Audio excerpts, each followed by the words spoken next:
राधे सभी को, जय श्री कृष्णा। ये रहे मेरे ठाकुर जी राधा रानी मंदिर में तैयार होकर बैठे हुए हैं। और आइए मैं बताऊंगी कुछ कि आप अपने ठाकुर जी के पहने हुए कपड़ों का, श्रृंगार का, उनकी जो पुराने हो जाते हैं ना कपड़े, उनका क्या कर सकते हैं, कैसे यूज़ भी कर सकते हैं और उन्हें किस जगह पे रखना चाहिए। और आपको मैं इस वीडियो के माध्यम से ठाकुर जी के पुराने वस्त्रों के बारे में बताऊंगी कि कैसे उनके कपड़ों का यूज़ कर सकते हैं हम। और ऐसे हमारे तैयार होकर बैठे हुए हैं। जैसे हम तीज और त्योहारों पे कपड़े खरीदते रहते हैं ना, तो उनके ढेरों कपड़े हो जाते हैं, कुछ के धागे निकल जाते। जैसे मान लो ये ड्रेस है और ये ड्रेस काफ़ी टाइम की हो चुकी है, तो कुछ ये मुड़ भी गई, थोड़ा कलर भी फेड सा हो गया, कहीं से इनकी सिलाई भी निकलने लग गई, तो इसको मैंने हटा दिया है। तो इसको भी हम इसको यूज़ में ला सकते हैं। तो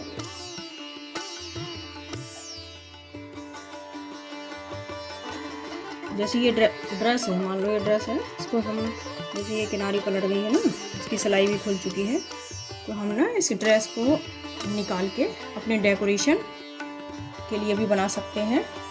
और जैसे मान लो ये निकाल दो, उसके बाद ये डेकोरेशन के हमारे टेबल के लिए ये बन सकते हैं, और ये हमारे डेकोरेशन के सामान के काम भी आ सकती है ड्रेस।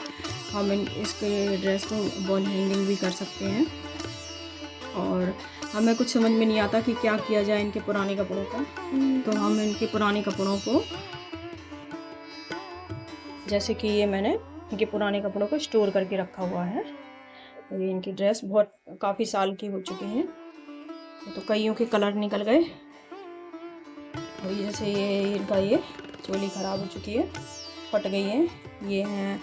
और इनके बहुत सारी ड्रेसेस हैं, कपड़े हैं जो मैंने इकट्ठा करके रखे हैं, ख़राब हो चुके थे, तो मैं इनके कपड़ों को, इनकी जैसे ये ड्रेस है, ये ख़राब हो चुकी है, नाइट ड्रेस है, तो मैं इनके पुराने कपड़ों को एक साथ इकट्ठा करके रख लिया मैंने, स्टोर करके। इनके पुराने कपड़ों को मैं क्या करूँगी, या तो एक बड़ा सा कुशन बना लूँगी। छोटे बच्चे जो हमारे डरते हैं ना, तो उनका एक सुंदर सा कुशन में अपने तकिए के उसमें भर सकते हैं इनके कपड़ों को। तकिए के एक कवर लेंगे, उसमें ये कपड़े सब अच्छी तरीके से ये जो मतलब मोती सितारे होंगे उन्हें निकाल के, और इन कपड़ों को मतलब तकिया बना लेंगे एक सुंदर सा खूबसूरत सा। जैसे ये मोती हैं, इनको निकाल के तो हम एक तकिए में भर सकते हैं और इसको अपने सर के पास लगा सकते हैं। छोटे बच्चे हैं, छोटे बच्चों के लिए भी ये तकिया बना सकते हैं। और क्या कर सकते हैं कि जैसे मान लो अब हमें नहीं भी कुछ आता है, तो हम इनके ना किसी जैसे पीपल का पेड़ हुआ है, एक पवित्र कोई पेड़ हो, उसके नीचे भी हम गड्ढा खोद के इनके कपड़ों को रख सकते हैं, गाड़ सकते हैं। और नहीं हो तो जैसे जमुना जी, गंगा जी कहीं हैं वहाँ पे भी, लेकिन क्या है वहाँ पानी दूषित होगा, तो वो भी नुकसानदायक है। लेकिन क्या है ना, उनके जैसे यमुना जी, गंगा जी के किनारे गड्ढा खोद के उनको गाड़ सकते हैं, लेकिन एक टाइम के बाद ये बाहर निकल के ऊपर आ जाएंगे। लेकिन जैसे हम किसी पवित्र मंदिर या स्थान, जैसे वहाँ पीपल का पेड़ होता है, बरगद का पेड़ होता है, उसके पेड़ के नीचे हम इनको गड्ढा खोद के गाड़ सकते हैं। कुछ टाइम बाद ये गल जाते हैं, तो ये कपड़े गल जाते हैं, कंपोस्ट बन जाते हैं। और इस तरीके से हम अपने कपड़ों का ऐसा भी यूज़ कर सकते हैं। और नहीं तो अपने कुछ हम जैसे मान लो ये एक कार्डबोर्ड में इसको ये वाला ड्रेस चिपका सकते हैं। अब ये काफ़ी टाइम की हो गई, तो थोड़ा फेडेड भी हो गई, कलर थोड़ा सा डाउन सा हो गया इसका, इसलिए मैंने इनको उसके, अब ये जैसे ड्रेस ये फट रही है ये, तो ऐसे। और नहीं तो फिर अपने ठाकुर जी के लिए छोटे छोटे ऐसे ये कुशन बना सकते हैं, इनके अंदर भर लो और ये इनके साइड में लगा सकते हैं, ये ऐसे बना के। और ये ऐसे ये कुशन से साइड में इनके अंदर ये छोटी जैसे ये ठाकुर जी की ड्रेस की चोली होती है ना, इनको ऐसे करके कपड़ों के अंदर, एक अच्छे से कपड़े के, सनील के कपड़े के अंदर ऐसे भर देते हैं।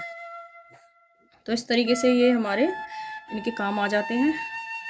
और ये ऐसे कुशन बना लो, ये ठाकुर जी के काम भी आ जाते हैं। एक बड़ा कुशन भी बना सकते हैं जैसे बच्चों के एक बड़े से तकिए में भर सकते हैं, बस इन्हें एक अच्छी जगह पे रखना चाहिए, ना ही जैसे सोफे पे भी नहीं रखना चाहिए, क्योंकि बच्चे कभी बैठ जाते हैं उसके ऊपर।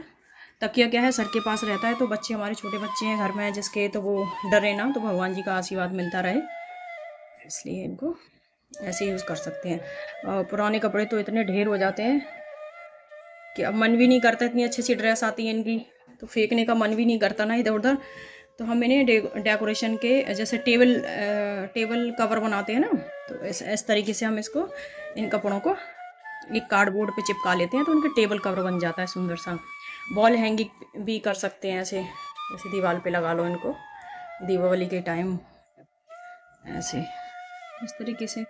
और नहीं, अगर ये भी नहीं कर सकते तो हम किसी पवित्र स्थान पर इनको गड्ढा खोद के गाड़ सकते हैं। ऐसे फेंक देंगे तो इधर उधर उड़ेंगे, ये पैरों से खुदेंगे, वो अच्छे नहीं रहेंगे ना। और इसलिए, क्योंकि हमें भी पाप लगेगा, हम इनको इतने अपना बच्चे के रूप में इनको मानते हैं, फिर इनके कपड़े इधर उधर फेंक दें तो वो अच्छा भी नहीं रहेगा।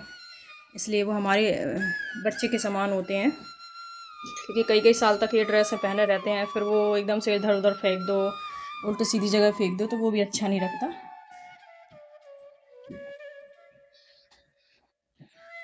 और इसी तरीके से हम इन कपड़ों का यूज़ कर सकते हैं,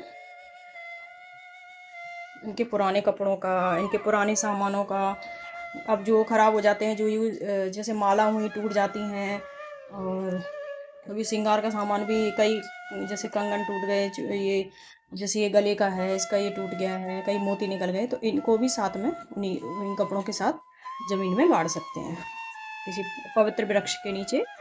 आंवला का पेड़ हुआ, पीपल का पेड़ हुआ, बरगद का पेड़ हुआ, ये हमारे पवित्र वृक्ष होते हैं, इनके नीचे हम गड्ढा खोद के गाड़ सकते हैं। और गंगा जमुना नदी के किनारे भी गाड़ेंगे ना, तो वो क्या है ना, एक टाइम के बाद वो पानी के बहाव से बाहर निकल के आ जाएंगे, इस वजह से वो थोड़ा सा गंगा भी दूषित होंगी हमारी, इसलिए ऐसा नहीं कर सकते, जल को प्रदूषित नहीं करना हमें। आप अपने ऐसे, ये भी कुछ टाइम बाद ये मिट्टी में कंपोस्ट हो जाते हैं, गल जाते हैं ना कपड़े, तो हम इस तरीके से इनको ऐसे कर सकते हैं। काफ़ी पुरानी चीज़ों को आप अपने ठाकुर जी के पुराने इस तरीके से यूज़ में ला सकते हैं। और आई होप ये जानकारी आपको अच्छी लगी हो, तो मेरे चैनल को लाइक एंड सब्सक्राइब जरूर करें, कमेंट्स में राधे राधे ज़रूर लिखें, और जय श्री कृष्णा, राधे राधे।